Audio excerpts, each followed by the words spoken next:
Good morning and namaskar to all of you.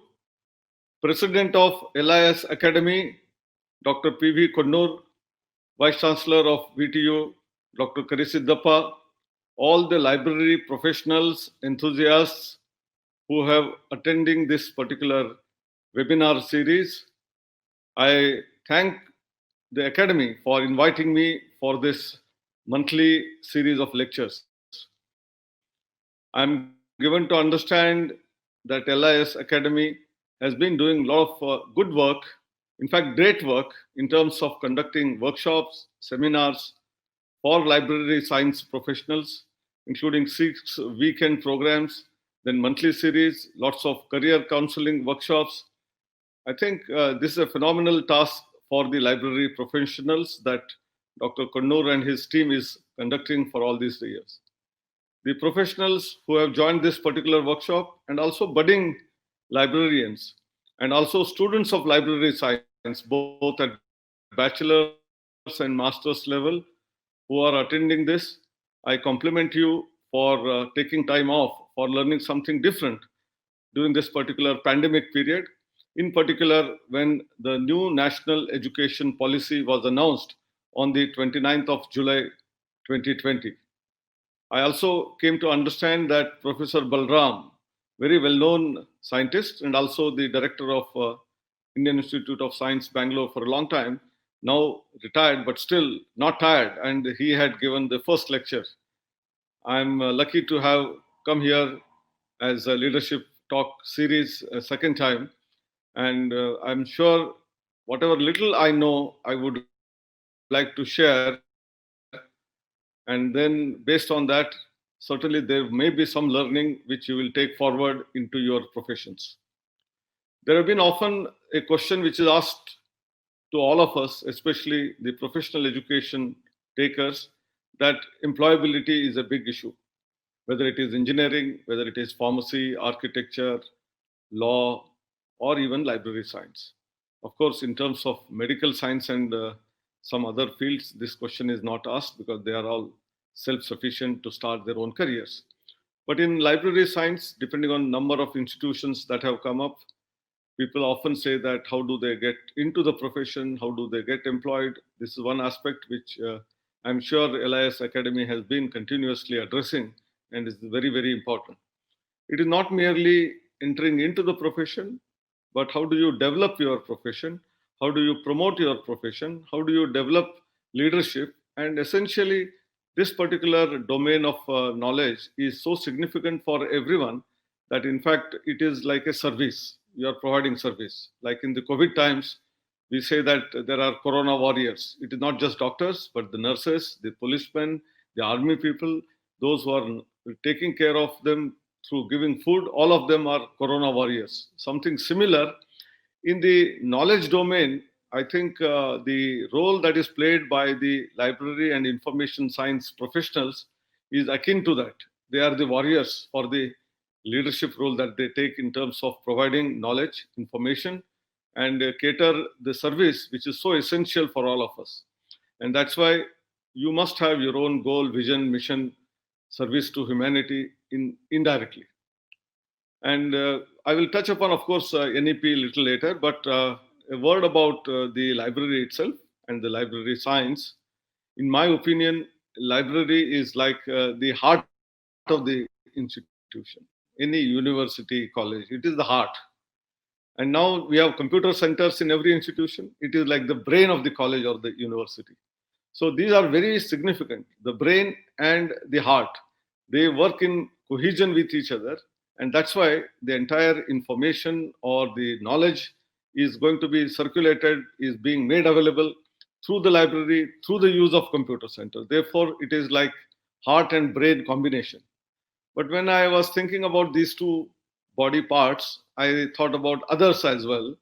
For example, the sports fields is so essential, and we had neglected it in our academic institutions. In the new education policy, there is a mandatory sports activity for every student. And in fact, what we often say that this should not be treated as extra curricular activities.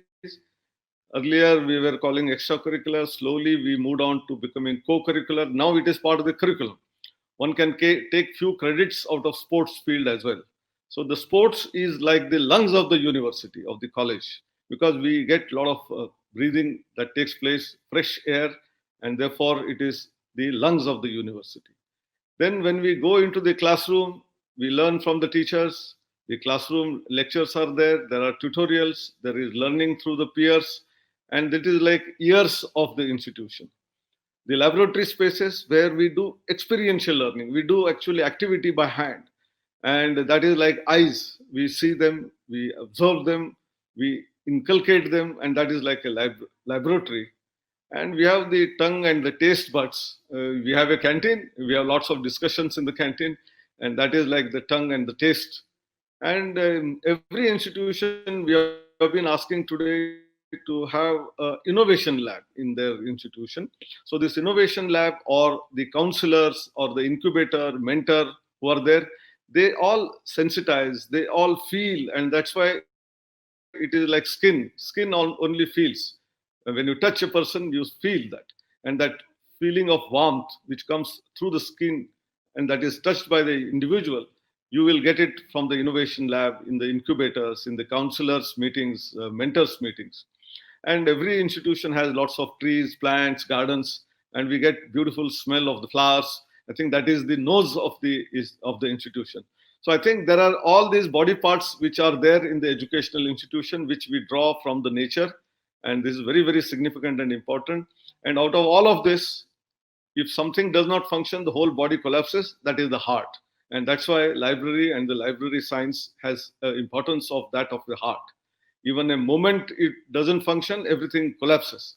I think therefore library and librarians must feel proud that they are in a particular segment which is like the living entity for the entire organization of the educational institution. Now, coming to the part of the new education policy, which I'm going to deal with today, there are multiple things which have been talked about in this policy, and there is a big role that the librarians, library science personnel, or the libraries themselves are going to play in this future of the education that is going to happen in our country. I will only talk about few important elements because it's a very broad policy. Starting with school education to the higher education, I will deal very briefly and then come back to some other important related things. Number one, this policy is a continuum of the old policy. It's not that it's completely different, but there are many things where emphasis has been laid for the first time. Heavy emphasis has been laid. Secondly, there are transformational new things which have come for the first time also. So, for example, autonomy to be given to the colleges and universities has been talked about since independence in all the policies, but it was not taken very seriously. This policy has given deadlines. By 2035, there should be no college or university which is non-autonomous. All the colleges should become degree awarding institutions. And we don't want this 40,000 plus 10,000 plus, that is 50,000 institutions which exist today.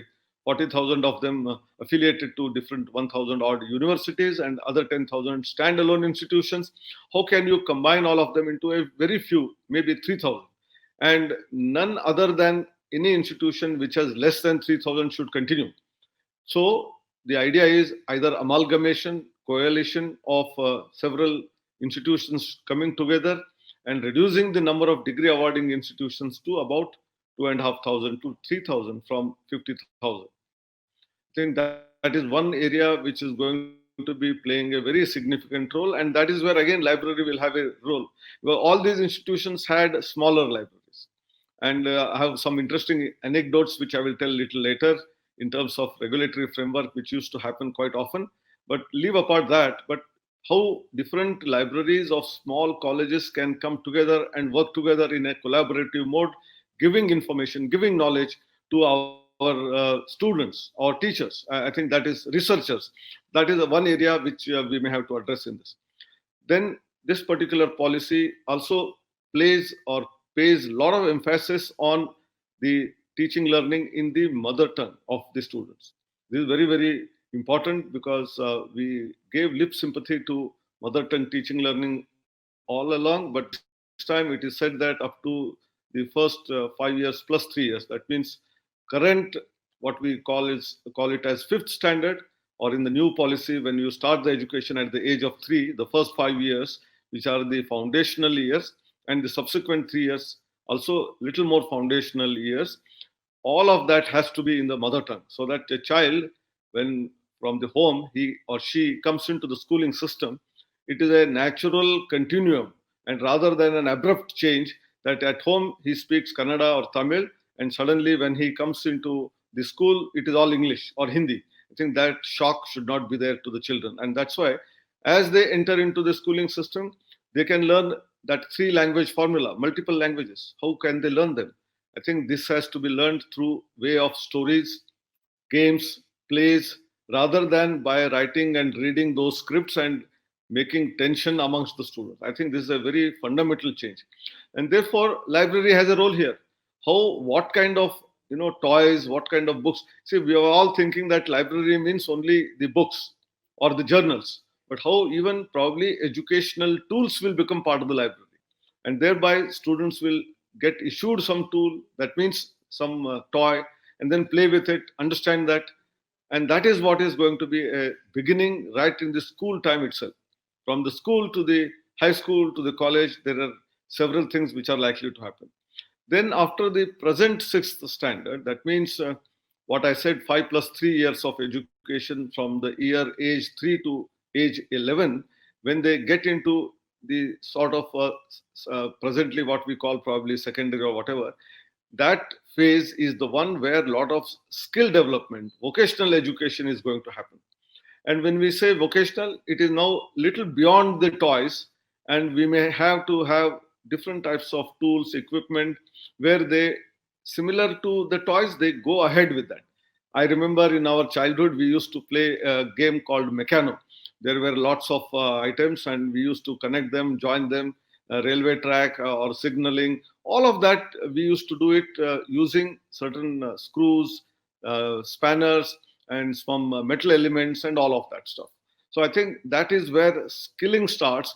But it is not just such skilling, but even maybe carpentry, maybe welding, maybe electronics technician, even artificial intelligence, computer programming. All of these are required to be brought in the school level itself. And therefore, in the new national education policy, library will have a multifaceted role. It is certainly books, story books, reading books, the textbooks, reference books, journals, magazines. There's all part of that. But beyond that also, there are going to be newer elements which are likely to be added for making education interesting, lively, and enjoyable. I think that is the spirit of the new national education policy. We go ahead, then we come to the higher education. I already said that there should be less number of institutions, and none of the institutions should have a strength of less than 3,000. Today, there are institutions who have only 500 strength, 400 strength, 500,000, much less than 3,000, and they are not viable in terms of number of faculty, number of support staff, number of overheads that are required. I think they do not survive. Either they have to charge heavy fee, or they will give substandard, sub-quality education. And that's why it is important to coalesce, work together, and then number of institutions on one side get reduced. And on the other side, we will also have larger institutions whereby the cost will come down. When you have large institutions, the overheads will automatically come down. So I think these two things will make the education affordable of the quality also. I think this is another area. Therefore, libraries have to also work out how they can come together. Now, coming to the other aspects which the policy talks about is very essentially, first time, very focused way, it is told about multidisciplinary nature of universities. In fact, universities by definition are supposed to be multidisciplinary. But unfortunately, over the years, gradually we started specializing, and so much so that we have a special law university, medical university, technical university, and so on and so forth. In the process, the taste of other type of education, which every child has to get it, for the holistic development, we have started losing it. And that's why this policy had to re-enunciate the role of the university of that of being multidisciplinary, so that a student will get the taste of everything. A student of mechanical engineering may be interested in music. Why should you not learn one subject of music? I recollect that famous movie, Three Idiots, where those students were not interested in engineering, but they were thrust into that. Someone was interested in photography and something like this. What will happen to those kids? I think, therefore, if a student is interested in music or photography while he's studying engineering, if there are a couple of courses where he can even take them as credit courses, his enthusiasm and interest will remain, and he will do well in both photography, music, as well as in his own engineering field. And therefore, multidisciplinary education has become important. So those universities and colleges which were similar to what we say technical university or medical university may have to expand their base and add books of all variety, not just of their discipline, maybe sociology, maybe psychology, maybe music, dance, drama. All of this has to become part of their library, and therefore I think this is very significant in terms of the library science, its growth, its the breadth that is going to increase in the years to come. So this is one part. The second very important part this policy talks about is that of exit and entry. So if I get into the system and I find myself not so interested in this field because I didn't know about the background, because some parents or my friends or relatives or peers, all of them took admission, I also took admission. Now I find that this is not of my interest. So if that person quits, all that what he has learned goes waste way.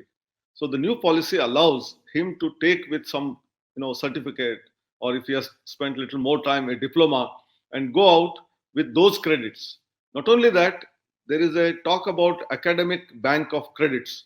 Like library has the stock of library books, there will be academic bank of credits, a software where every student with his ID will be storing all the courses that he has done in that particular college or university, and he can carry it forward.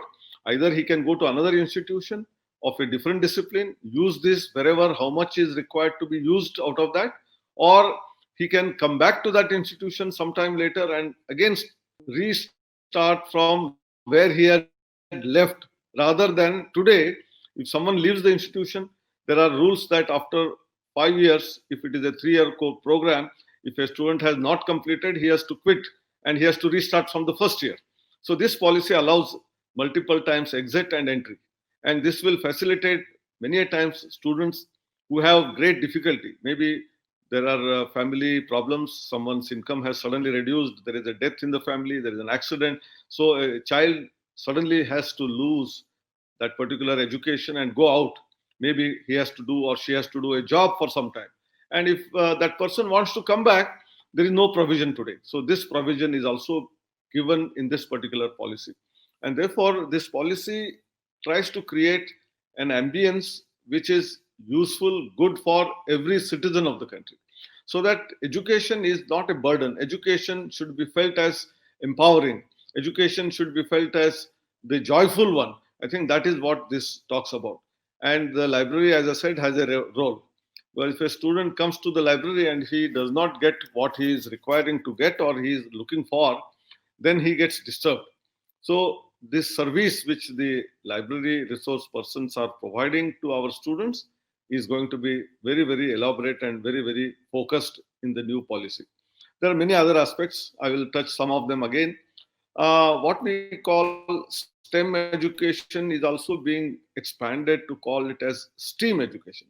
Science, technology, engineering, and mathematics. What was STEM has been added with this A, and A stands for multiple things. A stands for attitude, aptitude. A stands for applied various types of subjects like arts, humanities, and social sciences. And therefore, in my opinion, the new education policy has a lot of width and also to some extent depth. That's why quite often we give an example of T. There is a width and there is a depth. So every student, when he goes through this particular new education policies initiative in his or her college, maybe 5 years down the line, this will all be functional. A student will have enough width so that he can migrate from one domain to the other domain much easier than what he is able to do today. That means if a student has got into engineering, it is not necessary that he has to continue with the engineering discipline, he may get into maybe law. He will do some courses of law and then get into the legal profession. This is possible. Similarly, someone in the medical field gets excited by different types of music and he wants to become a musician. Today also some people do it. They are out of the box, very few examples and exceptions. But tomorrow, anyone who has such taste will also be allowed to do that. I think this is very, very fundamentally different. And everywhere it is the library science people and librarians who are going to play a very significant role. It is in terms of analytical skills, reasoning, written skills, number crunching, right hand, brain activities, left hand brain activities, logical thinking. All of that requires different types of what I call instruments. Library books are also an instrument. There are tools, there can be software, they are also instruments. The teachers, the mentors, they are also instruments. All of them will shape the new generation of students who are ethical, who are value based, who are having morally strong grounding.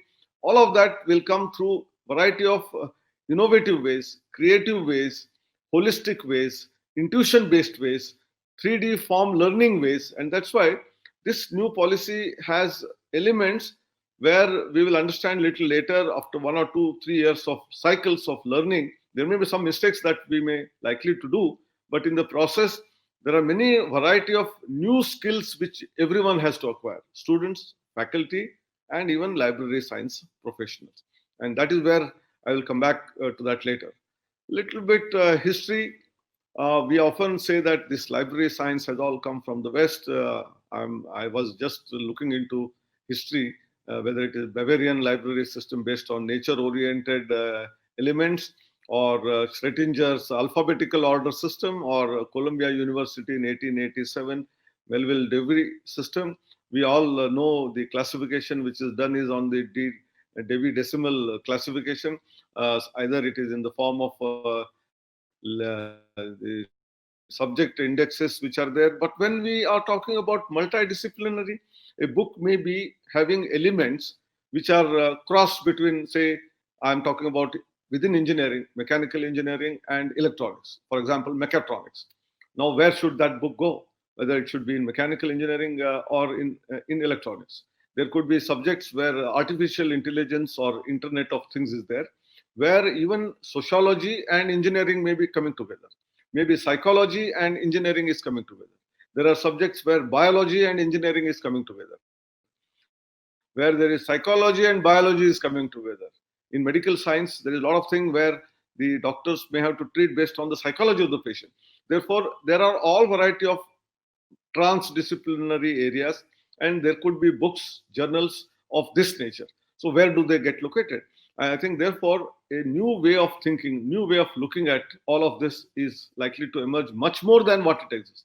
Today also there are some books, but tomorrow when we say multidisciplinary, transdisciplinary education will gain more importance, more people will write books of this nature. And secondly, there can be books also in the local languages, in the mother tongue. In Bangalore, maybe in Kannada, in Tamil Nadu, maybe in Tamil, in Andhra Pradesh, in Telugu, and so on. So these language books are also equally important. There can be books of skill development, very essential for our new education policy, where we are talking about skills right from 6th standard onwards, so that by the end of 12th standard, he is fully equipped to at least do 1 or 2 types of different jobs, get employed. I think these areas need to be addressed not only in terms of pedagogy, that means the curriculum, the delivery of the curriculum in terms of the classroom teaching learning, maybe internet-based teaching learning, which has become more prominent during the COVID times, all online education, online seminars, online conferences, online meetings, online workshops. And I think that is going to continue because we have been enriched by making use of this technology all these last 8-9 months. Because earlier 1 or 2 people were doing it, but today it is in compulsion. We cannot travel, and therefore all the meetings are held, all the workshops, all the seminars. I will come to a very phenomenal thing which AICT has done in the last 8 months. Of course, in the first 1 or 2 months, we were waiting whether the lockdown will get lifted, but it didn't happen. We had various faculty development programs being conducted in all emerging areas like artificial intelligence, 3D printing, machine learning, AI, IoT. Then we also had 3D printing, ke alawa the robotics. We had the blockchain. We had augmented reality, virtual reality, cloud computing, cyber security, data analytics. These are all important subjects for the new generation, for creating new jobs, for getting employment. And if faculty do not know this, it was a difficulty in carrying out those curricula. And therefore, we had these faculty development workshops under Atal Academy. In the last 1.5 years prior to pandemic, we could train only about 9,000 odd teachers by conducting nearly 200 workshops. And in this period, in just about 100 workshops, half the workshops, we could train double 20,000. And that gave us the strength in the beginning. And now we have completed 565 workshops, trained more than 85,000 faculty in these last 5 months. And then taking forward in the next 4 or 5 months, we have already been rolling out another 500 workshops and training 1.5 lakh faculty members in all these domains. So technology empowerment has taken place, which will also help the library system. I'm aware in my college days, in the early time, we used to go to the library, and then there was a catalog box, and we will go and look at the title, which was arranged alphabetical names, and then the title of the book or the author of the book, and then we will find out in which rack it is there, and go and find out that it is not existing there because there was no computerization. And therefore, I will keep looking at various almiras if there is an alternative book available. So all those days are gone.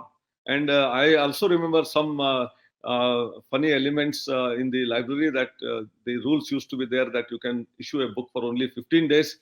And after that, someone can book a book, and it has to be withdrawn from the earlier user and given to the next user. So people used to give one day before, and then when it is given back to the library, they will have librarian or the assistants would have kept it in the right rack. The student will get in and then pick up and then put it in some other rack, so that that student who has booked will come one day later and will look for it, and he will not get it. And then 4 or 5 days he will lose his interest, and this fellow again goes, see, he had booked but he had not got it issued, so I will reissue it myself. So they were playing such tricks.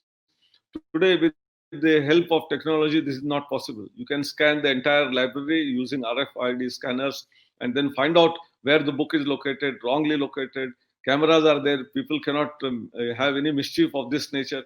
I think these are all changes which have been happening in the library science. But forget about the Western world and the library science which has evolved. We have respect for all of that, which has really helped in systematization of that. But get back to our own library system in Nalanda University, which was there from around till 12th century AD, starting from the beginning of our AD era to 12th century AD. Nalanda University, prior to that Takshila University, had great libraries. Nalanda University, it is said, had 7-story building, and there were huge collection of books. And when it was actually finally destroyed and burned, it kept burning for 6 long months. So it means the system of library, the storage, and the maintenance, preservation of the library books was existing in our country itself. But now it is in a different format. We have physical books. We have also what is known as soft copy books, PDF files, and all of that also need to be maintained on the servers, on the cloud, so that anyone can get access anytime. Whereas in the physical library, we have to go and sit in the library and get the book issued, or read there, or go to home and read. Now today, most of that can be scanned and put onto the web, and any student who wants to make use of it, a same book can be used by multiple people today simultaneously, which was not the case earlier. So I think these are the powers of technology. Therefore, how a library science professional has to make use of all of this in the new education policy for engagement, for empowerment, is very important. So the new practices have to emerge. Your perspective has to change. Your attitude has to change. The new tools of management, which are continuously evolving.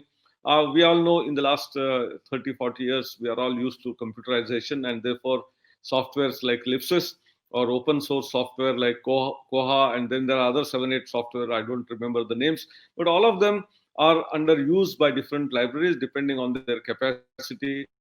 And there are huge number of facilities that exist on this software. So it is so user friendly, library friendly, that means entire stakeholder friendly, that by sitting at your place, you know whether the book is available, not available, whether it is in PDF file or it is in the hard copy format. And also journals. I remember in my early time of research, journals used to come by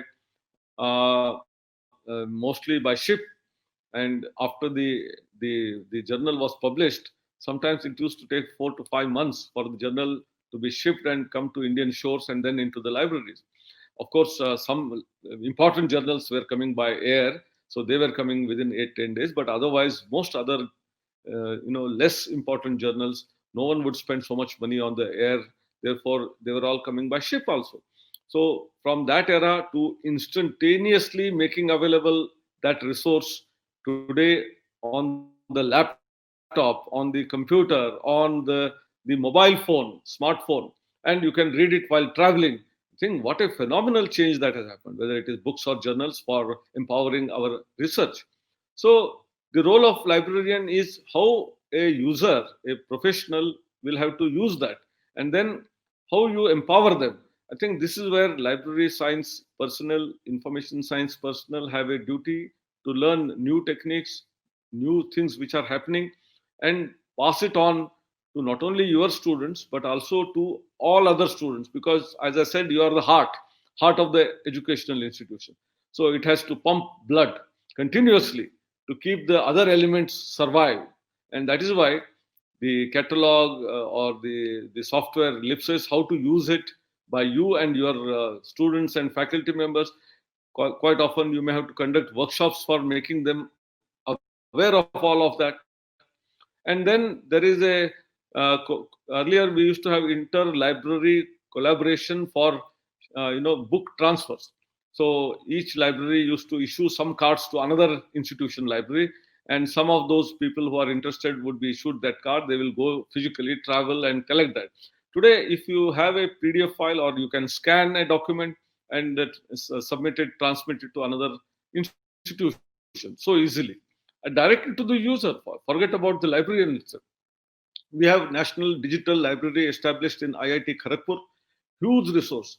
There are crores of documents and books and journals. All of that rich material is available, and now slowly they have also arranged that so that it is searchable by various types of keywords. Whether it is in terms of alphabetically or in terms of keywords like technology or science or you can take fruits or plants, and then it will give all the books related with that or the documents related with that, and you can scan through that and make use of whatever resource you are interested in.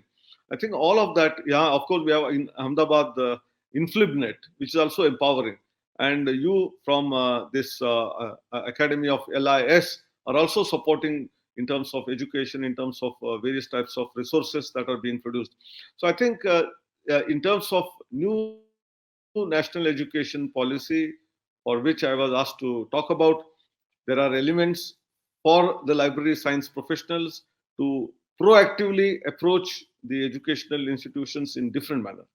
Now, not only educational institutions, I will step back and I will come back to the industry part of it. Why I'm coming to industry is quite often in our technical field, we often say that students are not employable because they don't get the taste of what happens actually in the industry. And that's why we have made internship mandatory. Every student has to go to an industry for at least 6 months. And this practice was very much there right from beginning in the medical profession. After their 4.5 years of education, they have to necessarily go to a hospital which is normally attached to their own college, but otherwise also somewhere for 1 full year and look at the patients along with the senior doctor, get trained. Only then they can get the license to practice. Whereas in other professions, maybe library science as well, maybe in engineering, maybe in many other fields, of course, architecture also has mandatory internship for quite some time. But all other fields, whether it is pharmacy, arts, commerce, science, we don't have any internship. And straight away after graduation, we get into the job and start learning slowly, steadily as part of the training in that organization where we are employed. And therefore, this scheme of industry institute interaction, and thereby getting into the industry for internship for technical education is as much important as for the library science. And therefore, all graduates and postgraduates who are studying in the library science profession, they must spend at least 6 months or during their vacation into some library or the other. You may treat it with the stipend, without stipend. In fact, it is a win-win situation. Many times, many libraries require large manpower, and today there is a cut on the manpower, and therefore there is shortage of manpower in almost all the libraries.